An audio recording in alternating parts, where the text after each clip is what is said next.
Hey everyone, Keith here from North 40 Fly Shop. 52 Buick, and I don't mean the car. It's a Nymph. This fly has a little bit of mystery to it. When you're doing some research on it, I found that may have started in Alberta at a couple of the rivers, progressed into British Columbia province, and took off real good with the stillwater fishery. It gained a lot of popularity. It was a very good fly, or still is a very good fly. When it was created, I know it was, from what I can see, it's like pre-70s, so late 60s, early 70s, maybe somewhere in there. Nobody seems to know who created it. Originally it was tied, well, there's kind of a couple of variances that people talk about, was with mallard flank for the tail and the throat. Some people use guinea fowl, that's what I use. And I know the body was originally seal fur, which here in the States we can't use seal fur. So there's been some variations as to the material for body that was used. And also the ribbing was, I think, French tinsel, round. Whereas I'm using wire. So this fly, I don't know what it represents. Again, it's one of those that some say, well, it represents a damselfly, it'll represent a dragonfly. It's just a good stillwater nymph. And what I did, after kind of, you know, the kick in the last couple of years is let's put hot spots and everything, and you know, I jumped on board with that too. So I added a hot spot on that, and did it make the fly better? No, I don't think so. It seemed to work in certain circumstances more than what the one that did not have it. So I don't ever make a fly better if it's already existing fly. All I do is make a variation to it to add to your arsenal. So you know, sometimes you can't improve upon the original patterns. They're good already. So, but anyway, yeah, I added a hotspot to this. It has proven real good. I've kind of tried various colors in the hotspot, and I'll talk about that in a minute. So, let's get started tying. Give me a minute, and we'll be right back. Okay, so that gives you a little better look at what I'm talking about here. As far as when I was talking about hotspots, this is ice dub, UV shrimp peak, but I also use the shell pink and also the chartreuse, which I found that, like, the chartreuse works at a lake that, well, a couple of lakes actually that have a certain type cutthroat in it that seems to like a little bit of chartreuse now and then. So let's get started. So we're going to take another Nymph hook here. Okay, there we go. And it's 2x long. I'm not going to put any weight in it, so I'm going to use 70 denier olive UTC thread, and we kind of start that back about an eye length back. That kind of gives me an idea where I want to end everything, and get the hook dressed up to about, well, about where the barb would be. So for the tail, we're going to use guinea fowl hackle, and it's going to be olive, and you only need about, yeah, maybe, I don't know, 1/4 inch or 10 to 12 fibers. And you want to do that, you want to make that tail about half of the hook shank length, about like that. And then we're just going to advance our thread all the way forward. That way we keep the body nice and even as we're working on this part. And then we're going to add our wire, which is going to be gold size small UTC wire.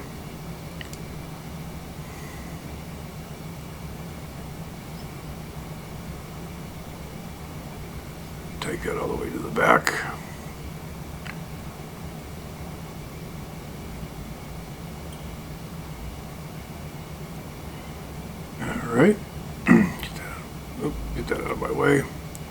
Then we're going to use for our dubbing, we're using semi-seal. Like I said before, the original dubbing was, from my understanding, was real seal fur. So since we can't get that, we'll just make good with this.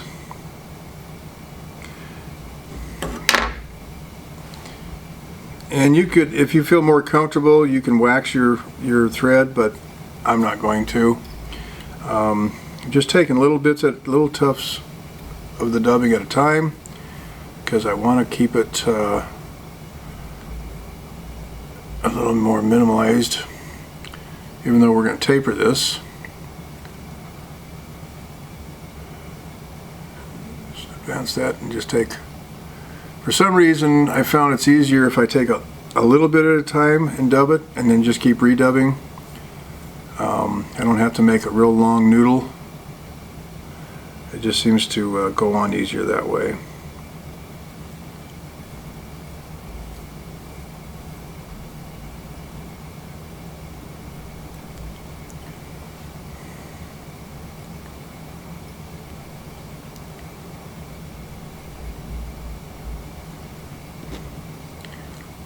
Let's get in there right. There we go.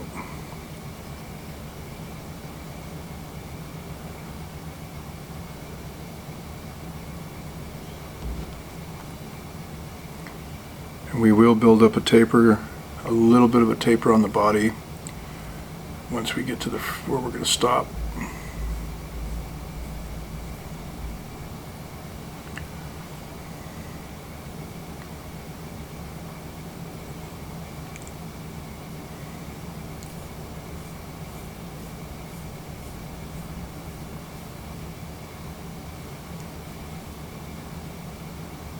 So we work that up and a little bit back here.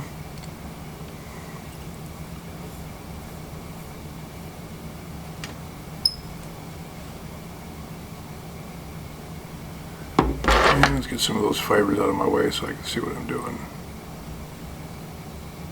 There we go.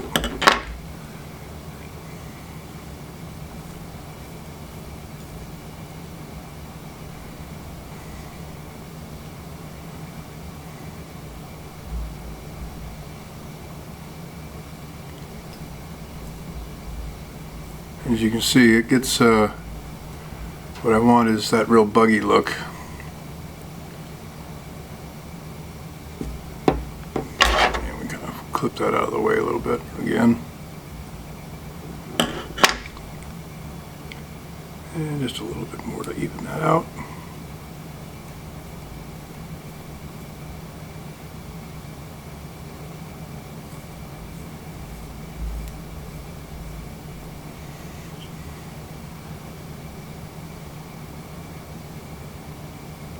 Okay. So for the hot spot I'm using, this one is the shrimp pink, the UV iced up shrimp pink, and we're not going to need a lot. And these fibers are kind of long too, so we just got to break them up a little bit.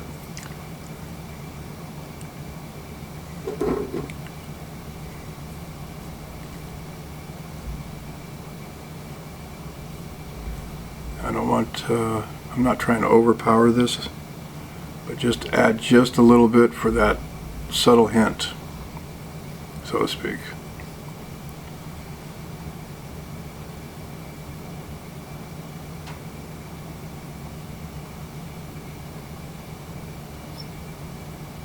Okay.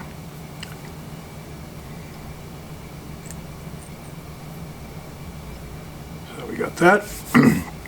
Then we're going to take our wire, and let's see, before we do that, let's trim some of this stuff off out of my way.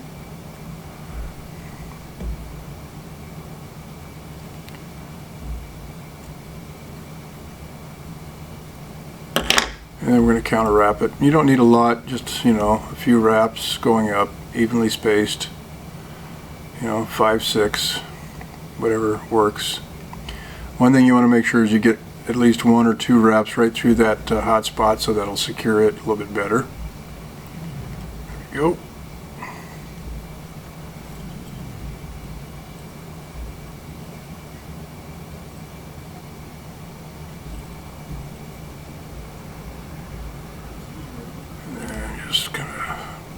twist that out.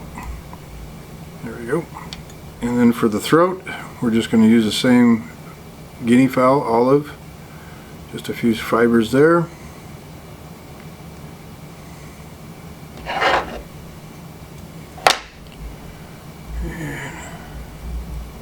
I usually turn that up a little bit to get an idea where I'm at. So I want the throat to be close to the hook point going back, but not quite to it. So we want to make sure that's centered in the underneath. There we go. And a couple turns in front. And then we're just going to clip off this excess.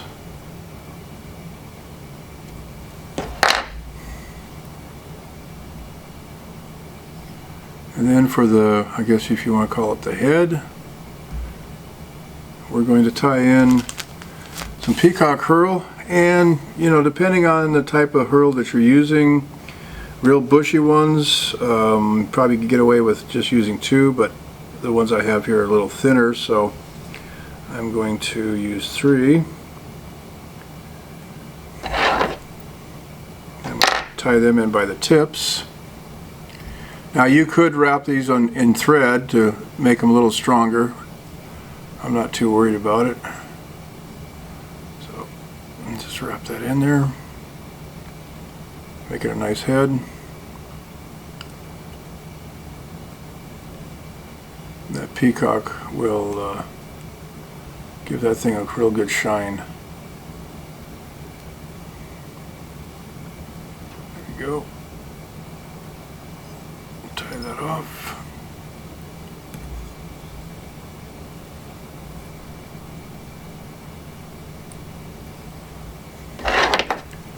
Trim that off. There we go. And then a couple of wraps, and then go ahead and go right into a whip finish.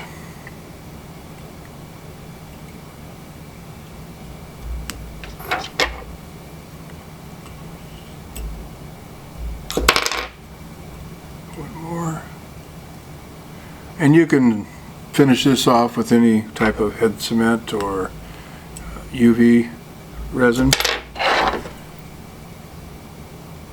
whatever your choice is.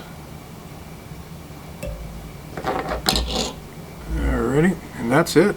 It's pretty much, you get just enough buggy on that. It looks really good.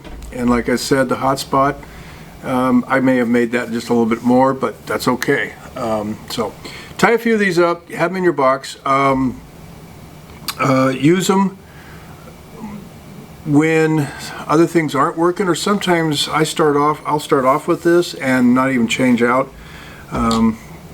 They also work in the river too, though. If you're going to run them in the river, I would probably weight them a little bit, and I wouldn't use anything more than a 0.015 lead wire or lead-free wire.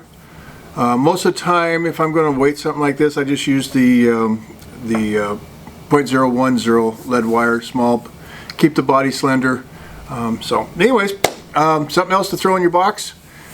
And without the hot spot, you can just tie up just the standards. You can tie these in the light olive, which is this, a darker olive. If you use the semi-seal, use the peacock semi-seal. That color is really good. And you can kind of play around with some of the other colors. Real simple fly, really. Once you kind of get going, you can crank a lot of these out. So that's all I got for right now. So we will see you later.